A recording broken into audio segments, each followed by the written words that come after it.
Hey guys, it's Roderick. I'm here with the review of The Real Housewives of New Jersey, Season 13 Reunion, Part 3.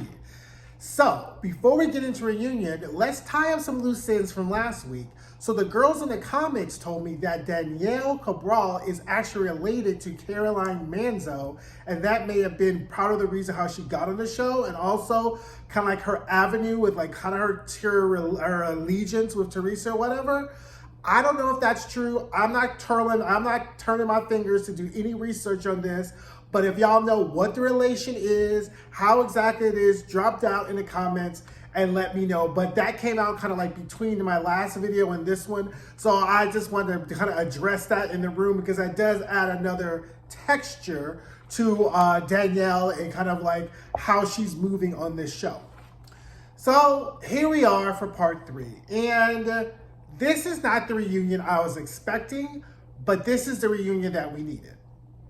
And I'm going to frame it in this because if you're emotionally intelligent enough, if you're able to put your biases and your standships to the side, if you're able to understand inferences and implications, right, then you're able to understand what was said and read between the lines and what was not said.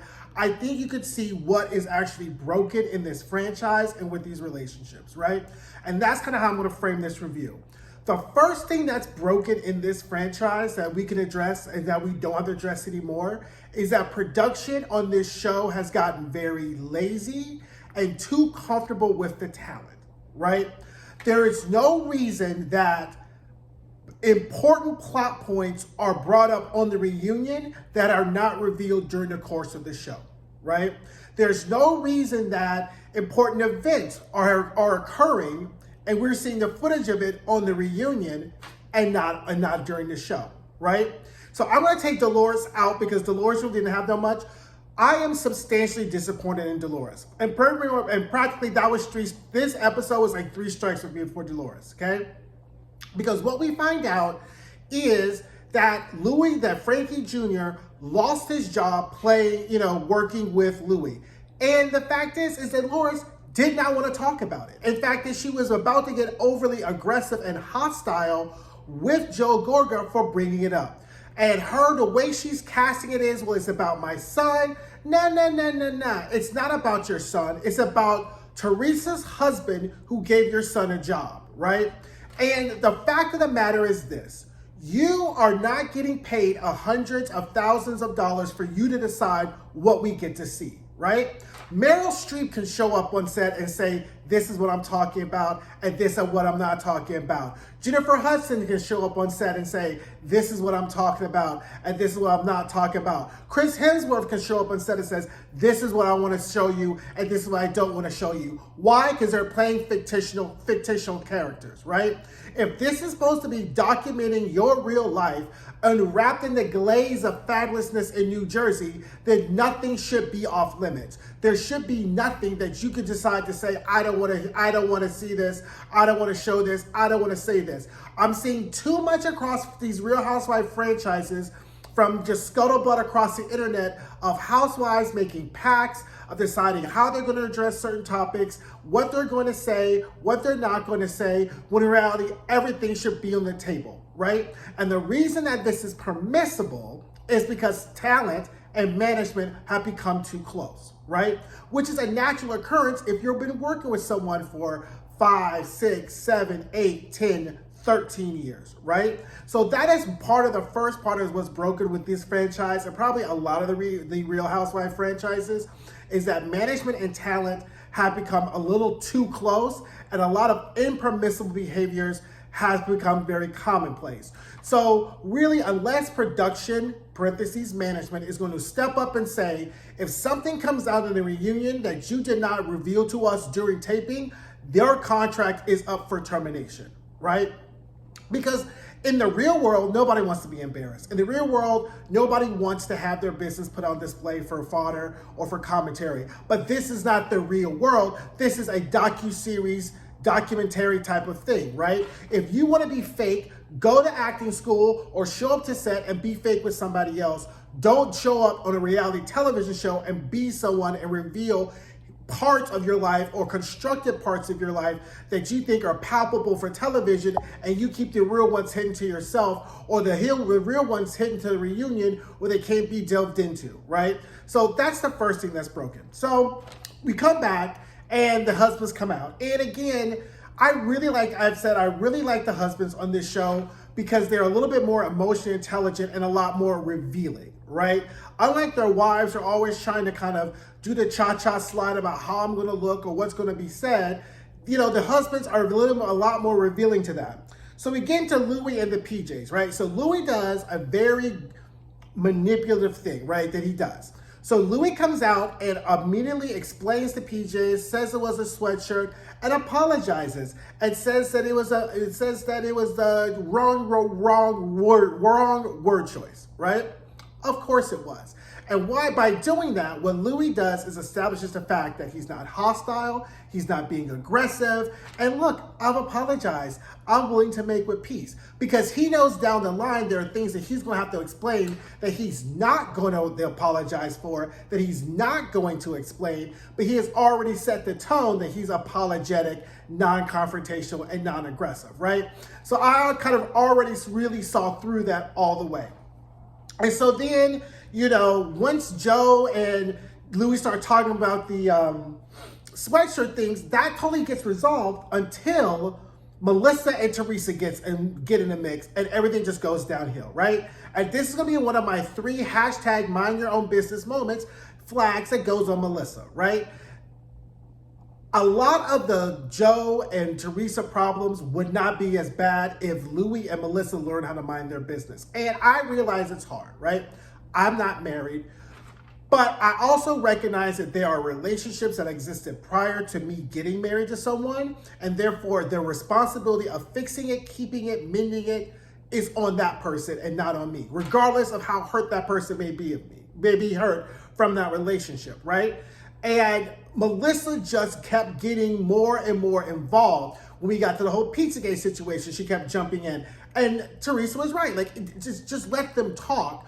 But the problem is that certain men marry certain type of women, and they just kind of do that, right? And I just think that Melissa and Louis just needed to learn how to mind their own business and let Teresa and Joe really work through what they were going to do or get to some kind of point. But anyway, then we get to Frank and like kind of letting Delores go, and he's moving out of David's house, and him and Brittany are moving, have bought their own house, and it looked all great, right? You're like, oh, good for Frank, maybe it's not a problem. But the director of the show, the person in the booth who's looking at all the cameras, knew something was up, and every time Paulie and Delores were talking about their future, the camera was on Frank. Go back and watch it. Oh, by the way, I watched the extended version for this, just so I can make sure I caught all the mess. So the camera was always focused on Frank, and look at Frank's face, right? Frank was not looking happy. He was not looking overjoyed. I don't believe that Frank wants to have a relationship with Delores. I think Frank misses Delores. I think Frank thinks that he made a mistake by letting Delores go. I think Frank thinks that in another multiverse, I just saw Spider-Man Across the Universe, so that's why the multiverse is on my mind, him and Delores are still together, right? So I don't think that means he loves Brittany any less. I don't think that means that he's trying to take Delores from Paulie, but go back and look at the shots. The camera stays on Frank, and Frank does not, and what Frank says is not matched with what's on Frank's face. And he just looks uncomfortable. Now, can we talk about these fake names that Bravo puts us through with his reunions? Jack Hammer 12 at Wichita, Kansas said, girl, ain't no nut. I mean, why even pretend like these are coming from people? I would rather you say, okay, here are the questions the producers have after the show was aired, after we edited the footage, that we didn't get to talk about when you're doing your green screens or your sit downs or your interviews, right? I'd rather Bravo take ownership of the questions they're asking instead of like hoisting it off like there's these fake viewers who are really asking this, as opposed to being like, okay, this didn't make sense because in the footage we saw this, and when you sat down you said this, but tell me how this and this and this and this adds up, right? That's, once again, that's management and production taking ownership of their product and not leaving it to the talent to determine what gaps and what we're going to have, and really holding feet to the fire, because they can say, well, that's not true because in your interview you said this, here's the footage. And during the scene, during this scene you said this, here's the footage. So again, production has just gotten very lazy, because if these housewives are going to show up and do all the work, why not let them do all the work, right?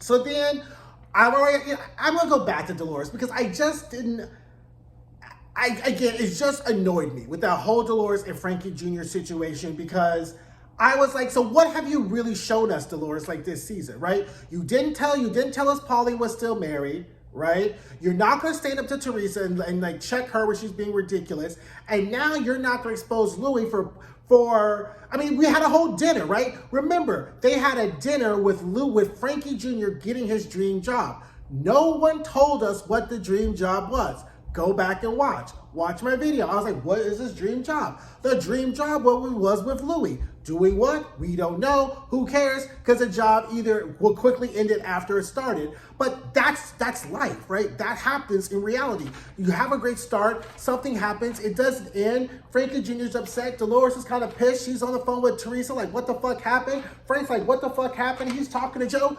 That could have been Dolores' entire plot point, right? Could have been one of her plot points. I don't like using the phrase storylines because that's just, but that could have been a Delores plot point, right? Or one of her plot points, right? Managing in this situation, being like, oh, I don't want to upset with Teresa, but whatever. That's interesting, right? Delores telling her children that her boyfriend is still married. That's interesting, right? All her children are grown, right? So that was just such a disappointment. And I so like Dolores' presentation. I like her look. But I just didn't like the way she moved this season. I thought it was very obfuscating, and she pretty much got paid hundreds of thousands of dollars just to sit around and just kind of be like, I don't want to get involved in this shit, whatever, right? Which is great, but you could do that and have Jackie status or whatever like that, right? So pretty much once Delores puts the kibosh on that, and, Andy's kind of like, well, okay, well, that's so awkward. John Fuda's like, nah, I got some smoke. John Fuda came to play, right? John Fuda, Frank Catania, and Joe Gorga are men who run with people who are connected to other type of things in their life, okay? I'm not going to say that people are connected or whatever like that. If you watch The Sopranos, they're the guys who went to high school with guys like Artie. Okay, and if you know who Artie is from The Soprano, you know who Artie went to high school with, right? So then the person who Artie knows is a person who they know of. So that's why when we start talking about, that's my laundry, sorry.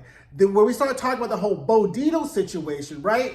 Louis overplayed his step because they're in Jersey. If they're being investigated, the people they went to high school with who know people like, hey, somebody's sniffing around. And they're like, who? I don't know who this is. This fucking Bo Dietl guy. Bop, bop, bop, bop, boop. So their people, right, could totally let them know on what's going on, because the last thing any of the friends or friends of friends of friends of friends that they want is people investigating their friends of friends of friends of friends, right?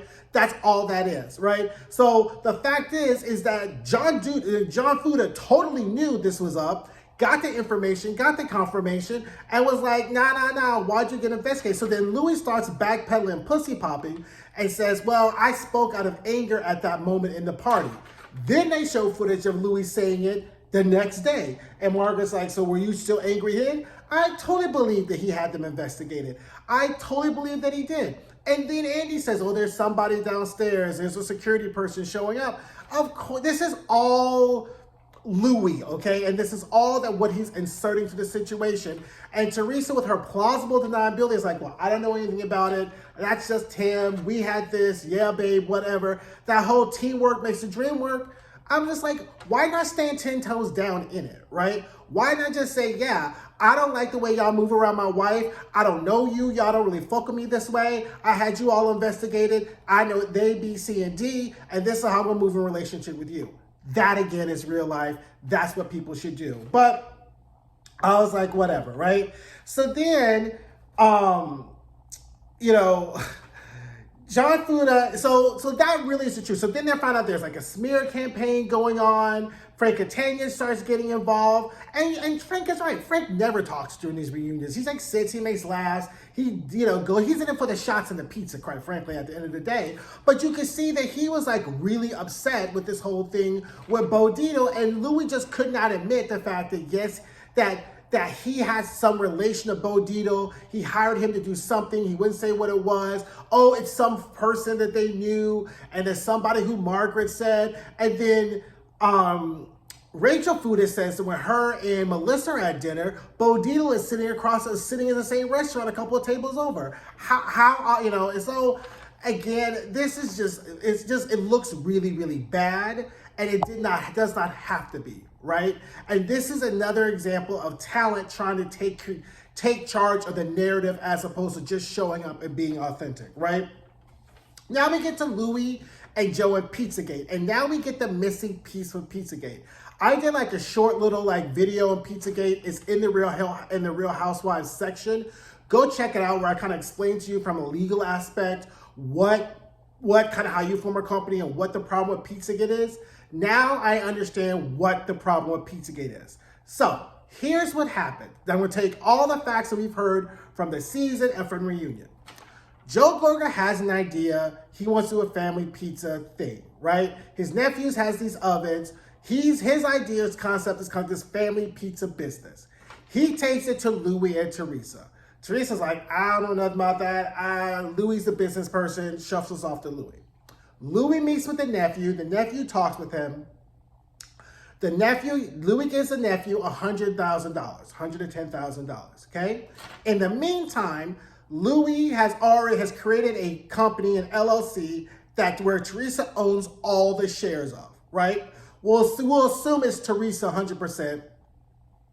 Maybe it's Louis and Teresa 90-20, 90-80-10, whatever the dispersion is, right? In an LLC, you kind of have like partnership units or kind of LLC shares as opposed, kind of like a corporation or whatever like that. So he then gives the check to the nephew, okay?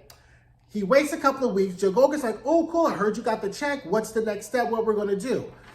Louis goes, gets the picture made, right, with the Teresa and the girls, kind of photoshopping, looking at the ideas, calls Joel Gorga and says, hey, we were talking about lawyers, so how about 5-10% of the Teresa's LLC, right, for the whole company? Joe Gorga gets upset because Joe Gorga goes, what are you talking about 5-10%? This is my idea. How much does this cost? I'll put in the money.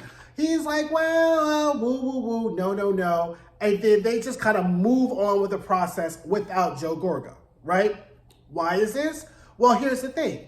If Teresa owns the company's in Teresa's name, and we're going to assume that under option A, more than likely what happened is Teresa owns 90, we'll say Teresa owns 80, right? 80% of the company. We'll give Louis 10% because he put in the cash, right? And they're going to give Joe Gorga the other 10. Right? There's nothing left, right? Teresa, I believe her, was not involved because why would she be? She's just going to reap the benefits. She doesn't need to get involved in legal drafting. And John Fuda was right, is that Joe Gorga and Louis should have had a document about what their intentions are, how things are going to be divided, what their cash flow contributions were going to be before they started moving forward, right? So this falls squarely on Joe Gorga. This is 100% his fault. He should have got it in writing before, a memorandum of understanding is what it's called, before they started moving forward. But because he did it, he got screwed. Well, you know what? Screw me once, shame on you. Screw me twice, shame on me, right? So I understand Joe Gorga's reticence with not dealing with Louis because he got screwed. And I was like, but that's also your fault because you should have really gotten it in writing beforehand, right? But in the process of telling this story, here we go with another second mind your own business flag because Melissa can't let the men talk about it because she's jumping in, right? And I was just like, and it just got distracting and it just got annoying because I was like, Melissa, girl, I get it that you are connected to this. You have an emotional involvement in this, but you have to just stop it, right? You just really have to let the men talk and just not really get involved, right? Then we get the whole part with Louis and Dina's husband.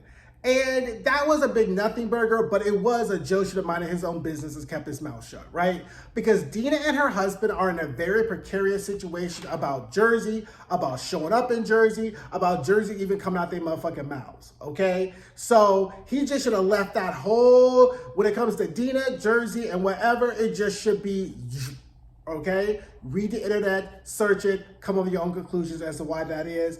I did curl my thumbs, and I was like, okay, now I understand, right?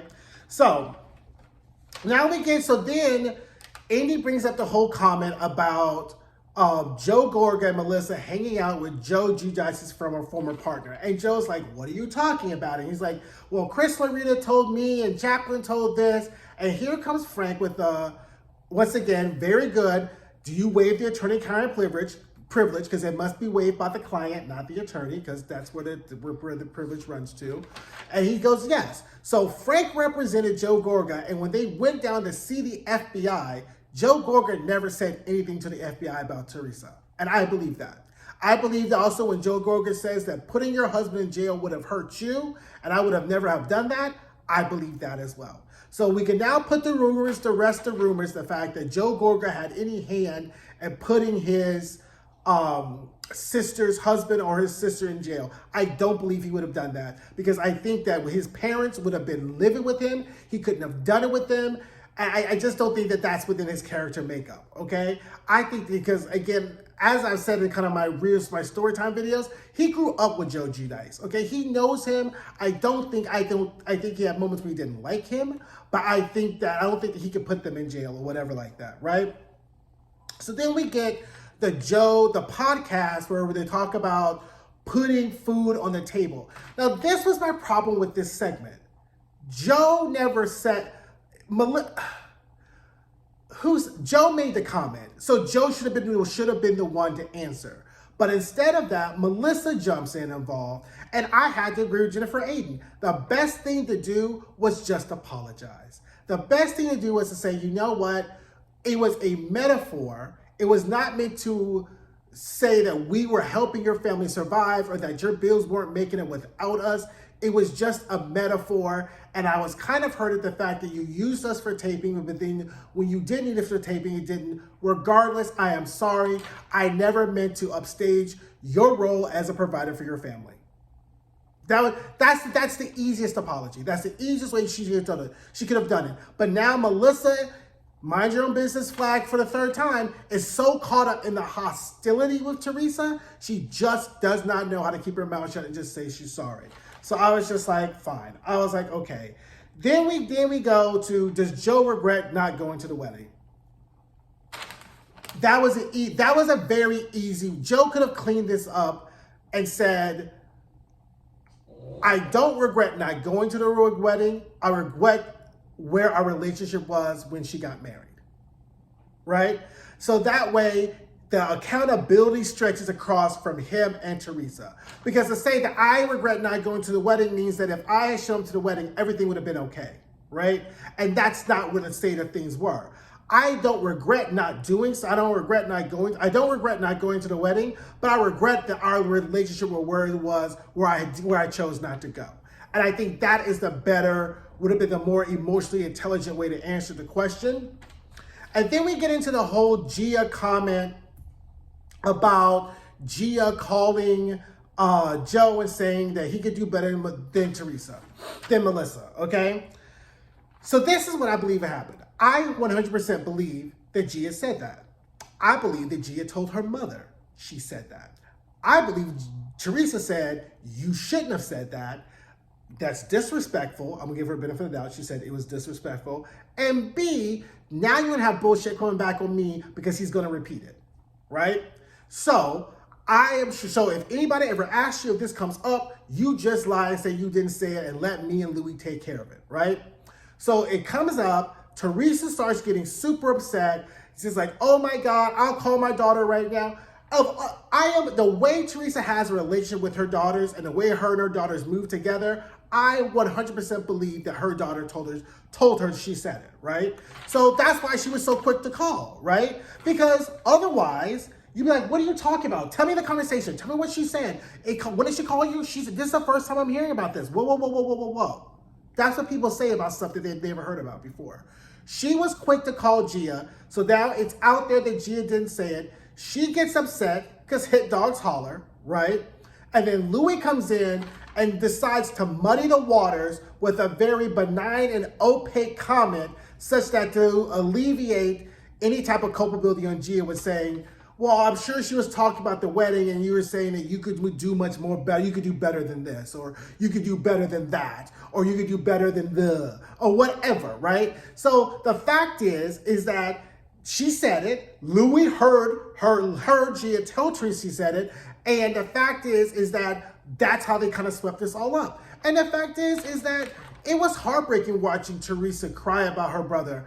But it's also, Teresa can't really take the responsibility of why she is in this situation, because as she said in the reunion, Joe's job is to honor her. Joe's job is to give her respect while she's alive. There was nothing in Teresa's statement about what she's supposed to do to Joe and what she's supposed to do to Joe's family. And that's how Teresa views his relationship with her brother. And that is why this is broken, right? Because Teresa only views it as a one-way tribute to her, and she owes zero respect to them. And if she needs something from them, if she wants something from them, they are obligated to provide it. And if she does not provide something to them, so what? That's the status that I hold in the family. It's not a two-way street with you all. And the problem is that Joe Gorga knows this and has been okay with this. Melissa didn't. And Melissa married Joe and saw that it's a one-way street. And Melissa has been trying to make this a two-way street. And Teresa's like, we ain't doing construction on this highway, bitch. This is a one-way road. You do what I need you to do. You're loyal when I need you to be loyal. You show up when I need you to show up. I ain't gotta show up for you. I ain't gotta be loyal to you. I ain't gotta do other shit for you. And I may do it because I love you when I feel like it, but that obligation that I demand from you does not exist on both ways. And that's the problem, is that Melissa did not know this about her relationship with her brother and Teresa, and Louis has married into the family understanding that, and was like, well, shit, then that's the case, then add me to the pitch too, right? And that's the problem. And that's the other thing that's broken in this franchise, right? So then we get the moment that we've all been waiting for. Like, I was waiting for this moment of just heartfelt, like a connection between Joe Gorga and Teresa. And we get there, and Joe Gorga said what I was hoping he would say since the beginning of this season. Look, you're my sister. I'm angry with you. I am not happy with you, but I love you. If you got in a car accident, I will be running there to be there. Teresa could not receive that, right? Because in Teresa's view, you have not done anything loving to show me that you love me, right? So because I believe that Teresa's love language is acts of kindness, right? I totally believe that. And I think that unless you show Teresa by being loyal, by being fealty to her, that is how you love me, she does not believe it, right? So anyway, she can't receive it. But I do believe Joe, and so he says, how about this? You forget us, we forget you, and then live your life, be happy. Louis, take care of my sister. And I think he meant that. I think he meant that from the bottom of his heart, that if the only thing that being happy is you forgetting us, then, it's kind of, again, it's the Harry Potter thing from the Deathly Hallows Part 1, when Hermione erases her parents' memory and then erases her memory from all the, you see her pictures disappear. That's what that is, right? Like, if I can make you forget me so that way your life can be happy, I would do that, right? And I really think that's what Joe meant. So the husbands leave, and then, everyone goes up, and then Louis goes up, and he's like shaking hands, and Frank Italian's like, I don't want no more, investigations, blah, blah, blah, blah, blah, blah, boop. He gets to John Fuda. John Fuda's like, don't fucking play in my face. I know you fucking had me investigated. Fucking apologize and stay the fuck away from me. And I was all the way here for it because now I believe that John Fuda is telling the truth. Because he could have accepted the apology and been okay and been like, yeah. But Fuda was upset because the problem is that Louis' investigation, I believe, could have threatened Rachel's getting adopting the son, right? Because I think what happened is by finding the birth mother and then informing her what was going on, we don't know what, so I think that they were scared when this was happening that this could endanger the whole adoption process. So John Fuda was not here with it. He was like, fuck out of here, quit playing my motherfucking face, apologize or whatever. So, you know what? 2 points to Gryffindor. Fuda is not new to this. He is true to this. So I was like, okay. So, and then, it ends with all the housewives kind of saying like they can get along with each other. They can't get along with each other. And, Teresa and Melissa are kind of at the same point, right? It very much is like, Melissa has now taken the stance that she did in season 5 where I'll go along and get along for the sake of the family. No, you don't have to do that. You don't have to fuck with Teresa at all, right? You can get off this show, run your store, fuck your husband, decorate your house. And people are like, why should she have to go leave if Teresa's there? Because if it means peace and healing and you don't have to see Teresa anymore, why not do it? If the one thing that if you can get your brother, if your brother can get his sister back and all I have to do is leave the show, why not? Because if there's anything that this show has taught us, that Teresa has given us in this show, because truth be told, Teresa has exposed the most of her life, right? And I have said before that one of the main reasons she divorced her husband is because her husband got her sent to jail and she missed the last year of her life with her mother, right? So if you know how quick life can go and how a person can be here and a person can't be here, why not just give them that time together? We don't know how long they're going to be together, right? And people are like, well, that's unfair. Teresa should go. This is Teresa's show, right? Like, no one's going to, as much as I like Melissa, as much as I think Joe Gorgas hot and blah, blah, blah, no one's going to be tuning in for Joe Gorga. Melissa ain't flip no tables, right? So, I don't know. I think the bigger thing would be for Joe and Melissa just to be like, you know what, we're done. Have it. Forget about us and do it. But production, as lazy as they are, may be like, how about we add more money and you get to bring on one of your friends? We don't know what kind of shenanigans they're having.